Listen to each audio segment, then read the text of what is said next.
If we allow black people or non-white people to become poor people, then it will be the end of the existence of the poor people, because in South Africa alone, there are only 3.5 million against 40 million black people. Is there a white genocide happening in South Africa? You will get the account of Mr. Jackson Cooper, who has been boots on the ground in South Africa for 8 months. He has went to places such as Orania and Kleinfontein, all white Afrikaner establishments, and has spoken one-on-one with white South Africans. Is Donald Trump and Elon Musk's message true, where they are sending white South Africans to the States, or is this all just propaganda? You will find out here on Coop's Corner, the white genocide in South Africa. Hello and welcome to Coop's Corner. My name is Jackson Cooper, reporting live from Johannesburg, South Africa. Now in today's video, we're going to be talking about the white genocide here in South Africa. And is there really a white genocide happening? I am an American, but the reason why I can speak on this subject is because I've been in South Africa for 8 months and I put boots on the ground in places that are filled with the people that are saying are being genocided. I have been to Orania, that is a all-white Afrikaner town here in South Africa. I've also been to Kleinfontein, which is also an all-white Afrikaner town in South Africa. I've also spoken one-on-one with a white South Afrikaner woman, and I've been to different areas in South Africa, and I've been looking to see if the genocide is happening. And even before that, you're just around the people and you're making observations. So this is not me just speaking. This is a lived experience, and I have put boots on the ground. Now, when it comes to a genocide, what is genocide? The deliberate killing of a large number of people from a particular nation or ethnic group with the aim of destroying that nation or group. Now, that's very interesting. Like I said, I have been to the only 2 all-white Afrikaner towns in South Africa that I know of. There was or is a third, but it's so small that I wasn't able to visit. I have heard these sentiments when I went to these 2 locations. I have heard that there is some form of erasure of the Afrikaner culture, and they don't want white South Africans in South Africa anymore. Now, who is they? We'll get deeper into that the further along the video that we go. So who are the white South Africans? Now, from my research and from what I've seen and what I know is that there's 2 white South Africans. You have the British and you have the Boer white South Africans. The national sport in South Africa is rugby. That was very interesting to me when I first got here. I put rugby with being a white sport. It's just the truth. And I spoke to a auntie when I did a documentary in Soweto, and she said that rugby was forced upon her and the Afrikaans language was forced upon her, that they didn't want to do these things. But during the apartheid era, you'll see, Mara, when we are that side, we used to call it rugby grounds. So we're forced to play this rugby. wow. So let me ask you though. So let me ask you. Yes. So the Boers were very violent back in apartheid. Yes. Wow. So like in school, English, okay, we have our vernacular. But we're forced the other subject to do it with Africans. Certain things were forced upon them that they had to do in order to stay safe during that apartheid regime. Now, me personally, I have not seen a white genocide, but that does not mean that it doesn't exist. I spoke to white college kids on a campus. They seem to be doing well. They seem to be flourishing and thriving, okay? You being from South Africa, you're a white South African, clearly. How do you like living here during its current state in South Africa?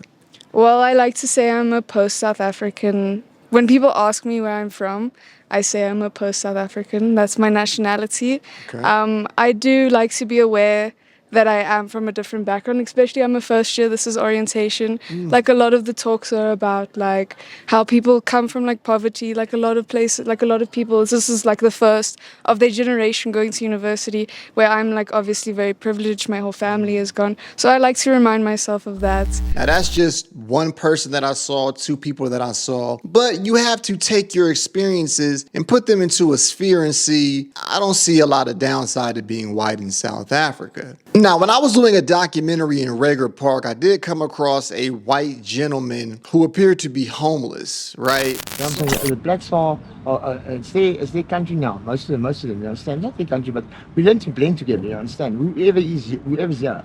But it's just, you need to know your way around things, you understand what I'm saying? So it's interesting to study, but it's getting to be a strict country, you understand? Where things are run right, you understand what I'm saying? Every white person in South Africa is not rich. But what I have seen from my observation, when I was in Cape Town, I went to a farm called De Wharf. And this farm, you can purchase things there like a Cracker Barrel back in the States, if that makes sense. But they had different types of foods, and the people seem to be doing very well. To have an establishment like that. Now, the vibe I got from this establishment felt like Get Out. I'm not gonna lie. All of the workers were either black or colored. I just told one of the sisters, like, this is giving me major Get Out vibes. Like, I'm not gonna lie to you. Why would you say that? Did you show them? Why do you say that? Yeah, like I've been showing them like everything like around here. Like, it's just South Africa's a different place, boy. Exactly. So why is Trump complaining? Huh? So why is Trump complaining? But I'm not political or anything. Who's complaining? Nobody. Your president. Oh, Trump is complaining. She said, No, like it's no, cause like they're like saying like it's like a genocide. Do you like think that's true? But that's a different topic. That's a whole different video. Yeah, that's crazy. Okay, and if you don't know what colored is, that is a pretty much mixed in America. When you're colored, for example, Tyler is a colored in South Africa. I didn't see any genocide there. White people were flourishing, they were happy, they were laughing, and the food looked nice, and the lemonade was pretty good. Now, I also went to a spring box match here in South Africa. Now, that was really good intel on, is there a genocide? Are white South Africans being treated that bad? Now, I know that mostly they're saying that the farmers are the ones being treated badly. I have yet to meet the farmers face to face. If you are a South African farmer and I am still in South Africa, you can contact me to get your story heard. But back to the Springboks match, I just saw people that were thrilled to see their team play, drinking their beers and eating their vores. I did not see any genocide. Does not mean that it doesn't happen. But from the vibes that I was looking at, from the vibes that I was getting,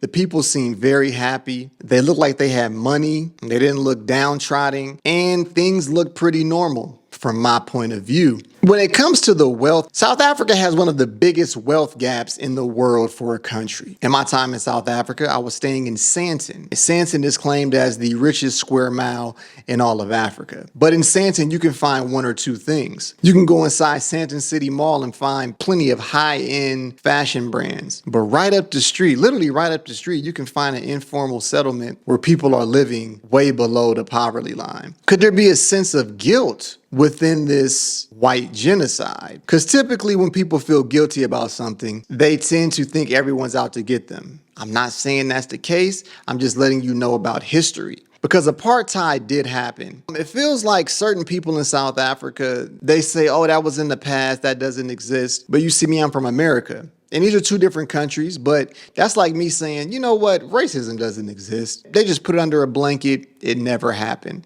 Doesn't make a lot of sense to me. So there are remnants of apartheid still happening because you have people in their own townships. You have the blacks in their own townships. You have the colors in their own townships. And the white people, they're living pretty good from what I've seen. Not all, but some. We never speak in absolutes on Coop's Corner. I'm only giving you my point of view. Now, when I had to sit down with this white South Afrikaner woman, she said things in South Africa aren't looking bad at the moment. Also, she stated that the history doesn't affect current times necessarily. Now, like I just mentioned, I think the perception of the whole political standing in South Africa is that there's a lot of division. And it's actually not true. South Africans have this thing called Ubuntu. We look after each other. I think the government likes to, I think any government likes to, tell people that there's division. But we don't have that. Normal people in South Africa, we get along really well. We look after each other when we can. In order to know where you're going, you have to know history. That's just the way that the world works. That's the way that life works. So if the past doesn't affect the future, then why is there a genocide now? Shouldn't the Rainbow Nation be living in a peaceful harmony? That's for you to decide, South Africans. Is this all just one big mistake? Did Donald Trump sign for those white South Afrikaners to come to America as refugees? What was the real meaning behind that? Is there really a genocide, or did Elon Musk whisper something in his ear that's true or not true? Orania. Now, I was boots on the ground in Orania. This is a place that is very, very unique. They have their own flag. They have their own money. It's literally a town within a country that wants to become its own country. Everyone that I spoke to there says that they want to protect their culture. That was their main thing. That makes sense. That's fine. It seemed like they just wanted to be separated from everyone else. It works. You know, what we're trying to do is build something, build a future for our children, a sustainable future. Yes. Have it be socio-politic or economy-wise. And it seems to be working fine so far. I don't know how you feel about that, but I look at the animal kingdom, right? You see zebras with zebras. You see elephants with elephants. You see lions with lions. That is the normal trajectory of life. The issue comes in when you disperse people from where they're from originally, right? And that's when people say that wrongs are being done, and they may have a point to that. When I went to Orania and the video was published, I had a citizen, community member, reach out to me. They wanted to give a different side to the story that was portrayed, but for some strange reason, they backed out. And that was an experience that I had with Orania. Kleinfontein. Now, Kleinfontein is a establishment that is closer to Pretoria. Pretoria seems to be the common denominator when it comes to a lot of things white South Afrikaner in South Africa. And it has a very deep apartheid and racist history. I'm just the messenger. This was more of an eye-opener. There were a lot of monuments of the leaders in apartheid from that era in Kleinfontein. And the people had very interesting things to say here. What's like a normal day like here in an all Afrikaner town in South Africa? What is it like for you? It's really peaceful. You have friends wherever you go because everybody knows each other. So it's really peaceful. It's lovely. It's beautiful. With all the we sometimes get zebras in our garden. Zebras? Yes. What? They come and eat our plants in the garden, and yeah, there's a lot of wild actually here. So it's really great. So as an outsider, as an American, being in South Africa for upwards of 8 months, do I see a white genocide? I do not. But does that mean that it's not happening? I don't know. What I do know is that there is a divide, just like anywhere in the world. People typically want to be around their own people, and there's no difference here in South Africa. But like I stated, the issues come in when there is a wealth gap, but the white South Africans are saying that BEE is an issue as well because they're not getting the jobs that they once had pure power and pure control over. They're also saying people like Julius Malema are extremely dangerous. There's always two sides to every coin. This is for South Africans to let me know, where do you stand on this issue? And is it even an issue at all? Thank you for watching the video, guys. If you appreciate content like this, it's very simple. Hit the like button. If you're new to the channel, hit the subscribe button. Let's keep this journey going. And as always, guys, stay blessed. It's your man Jackson Cooper reporting live from Johannesburg, South Africa. Until next time, peace. I've been thinking out the box. I got used to punching clocks and I stopped punching clocks.